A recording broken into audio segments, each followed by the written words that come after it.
Liverpool have lost everything. And I've spent a lot of this season, the summer, looking at the transfers. Wow. And I'm not going to take back anything I said about those transfers. They were brilliant. There were some fantastic purchases. There were some fantastic players. There was some fantastic business done. No doubt. No nonsense. That's true. Slot, I don't necessarily think is an awful manager as people are playing out.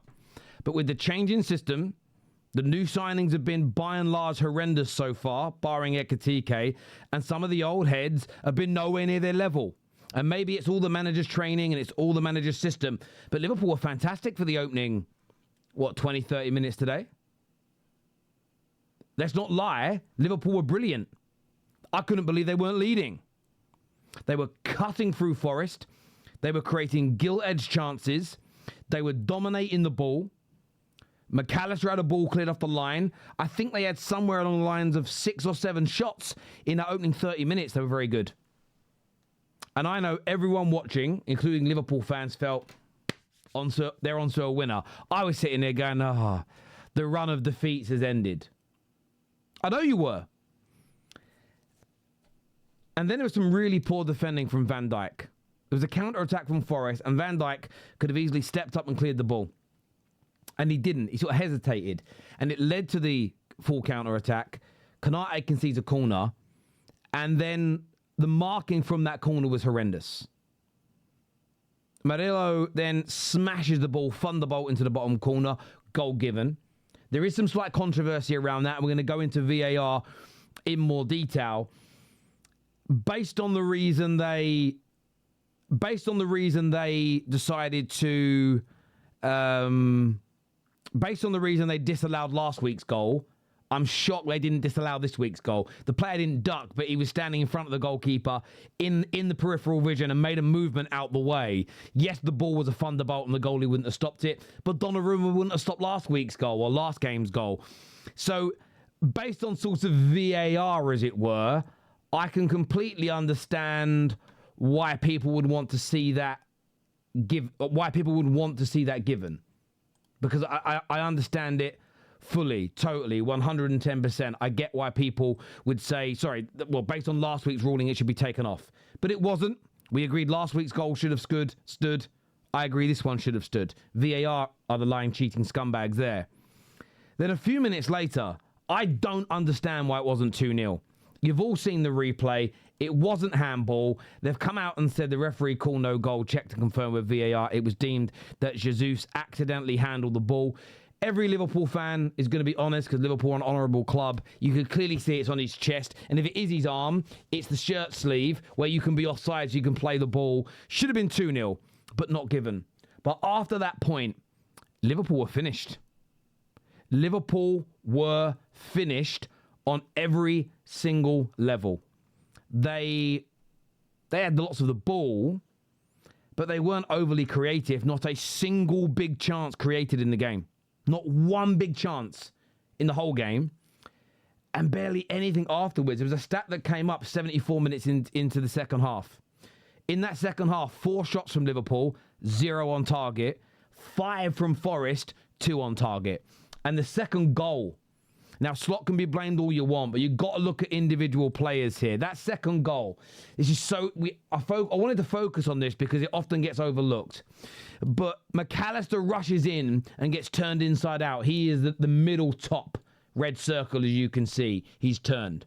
But I want you to focus here on the sort of bottom circle that I've mentioned, and who I think it's Ryan Gravenberch. I think it's Ryan Gravenberch. If I'm mistaken, somebody else can tell me. But he's about 4 to 5 yards away from the eventual goal scorer. He's not far away from him. He's there or thereabouts. Okay? But the real big mistake that happens here is that he doesn't stay with his man. Now he's goal side and he's at the right angle. So if he runs forward as he's facing now, Ryan Gravenberch, he can cut this ball out or get a block in. But if we fast forward to just before the ball was being hit, look at the positioning. He was asleep. Sleeping. We go back a couple of frames. We obviously know the Forest player gets hold of the ball. McAllister makes the first mistake, as I've mentioned. He rushes in, makes it easy, gets turned inside out. The Forest player then runs towards the goal at a diagonal angle. This sucks, of course, the centre-backs backwards. The centre-backs are where they're meant to be. But what Ryan Gravenberch has to do is recognise that run. He has to recognise that danger, but he doesn't. The centre-backs have done their job, okay? But he has allowed himself to get distracted by the man to his right. He's allowed himself to see the number of the player ahead of him. If you see the number of the player ahead of you, you're in trouble. And this was it. Bang, 2-0 from this point. So Slot deserves a lot of criticism for things that have gone wrong so far this season. But there have been so many individual mistakes in so many of these games. So many poor performances from Liverpool players. Konate the majority of the season. Gravenberch today. McAllister for the majority of the season. Isak today. Kirkes today. It isn't just the system. Maybe a new manager comes in, revigorates people, gets them back on side, gets them performing again. This 110% could happen. 110% could happen. Okay? But awful. And then for the rest of that second half, they didn't create anything of note, Liverpool. They looked shell-shocked. They were moving the ball slowly. It was poor on every single level. Poor on every single level. Slow movement of the ball. Nobody making runs off of it. Ekitike comes on, and I feel a bit sorry for Ekitike. How he's not starting these games is beyond me. Beyond me. He's been so much better than Isak this year. He comes on. Isak's taken off. But the subs, you had Robertson coming on. And look, the third goal, Liverpool sleeping. Robertson turned inside out. I get why he's still playing, because Kirkes has been poor. He has to come on. He has to start games. Turn it inside out. Amari Hutchinson, shot blocked. Falls to Morgan Gibbs-White. And by the way, Morello scoring and Morgan Gibbs-White scoring, there's a reason for that. There's a big reason for that. And it's Don Hussam for saying they're overrated yesterday. He angered the football gods, said they're overrated. Morgan Gibbs-White, 3 goals in 3 games. Forest unbeaten in 3, 2 wins on the bounce. Sean Dyche doing exactly what we all knew he would. Because this Forest team is built for pragmatism. This Forest team is built to be compact and hard to break down and jump on the counter. Brilliant under Nuno. It went horribly wrong under Ange, as we all knew it would. No wonder it's back to killing it again now. You need a manager for the squad you've built.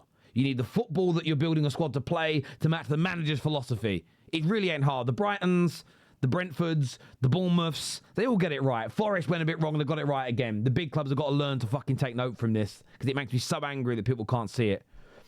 And Liverpool today, I tell you, they're just awful. And I've been very complimentary of Liverpool. I've held back from going in because I do my best to be unbiased, but I can't help it today. Every player, maybe barring Soboslai, every player to a man today, awful. Individually and as a unit. Slot today had no ideas how to change it once you conceded. There was confidence flowing at 0-0. As soon as you went 1-0 down, no idea. All the gear, but no idea. And I'm going to say this now, I think you're going to have to sack him. I think there may be some bigger issues. I think some of these players look like they've checked out. Some of these players look, and Rooney's pulled back his statement. I'm not saying they've got new deals and they're not playing. I'm not saying they're down tools. But there's something off this year. And I know there's the underlying issue with Jota, which I think does play a part. I'm not someone that disregards it. But it reminds me of Liverpool the season after they won the league before. I think a bit of fire, a bit of hunger has gone out of their bellies. I really do. I think the manager has made stupid mistakes by changing the system. I think the board have allowed that to happen and bought players for the new system, and now you're stuck between a bit of a halfway house of, do we go back to the old school, but do the new players suit it? Do we go to the new style, but keep losing until we win? What do we do? They're all mistakes. And maybe a new manager is needed. Maybe someone that can come in, give the team a shot in the arm, re-galvanise a few players, get a bit of confidence back. Because 11th place as defending champions after £400 million being spent, it is unacceptable on every level. Getting beat 3-0 at home by Forest, a team in the relegation zone, is unacceptable on every level. And I'm not saying this as a bitter rival slagging Liverpool off. I'm speaking as a football man. Today may be the final straw. Champions League midweek. And then it's on to West Ham away, who are themselves unbeaten in 3. What happens if they don't win that? Genuinely, what happens if Liverpool don't win that? What happens? And I think one thing that's going to stand out today, they've got PSV in the week, they'll win. Then they go away to West Ham. Teams that are pragmatic, that hit the ball long, have been kryptonite to Liverpool this year. It's why people had a go at Villa for not doing it. Like, what are you doing, Villa? Why are you trying to play out from the back? I want your thoughts, I want your opinions, because Liverpool are in trouble right now. Title, forget about it. Liverpool are not winning the Premier League title from this point. In my humble opinion, they can still make top 4. But if the league form continues like this for another 2 or 3 or 4 games, then it's a top 4 fight at the very least. But this squad's too good for that. The manager probably has to lose his job. Probably does at this stage. I want your thoughts. I want your opinions below. Please like, share and subscribe. Liverpool embarrassed, beaten, annihilated at home, circumcised in front of the world at Anfield. Give me your thoughts and give me your opinions below.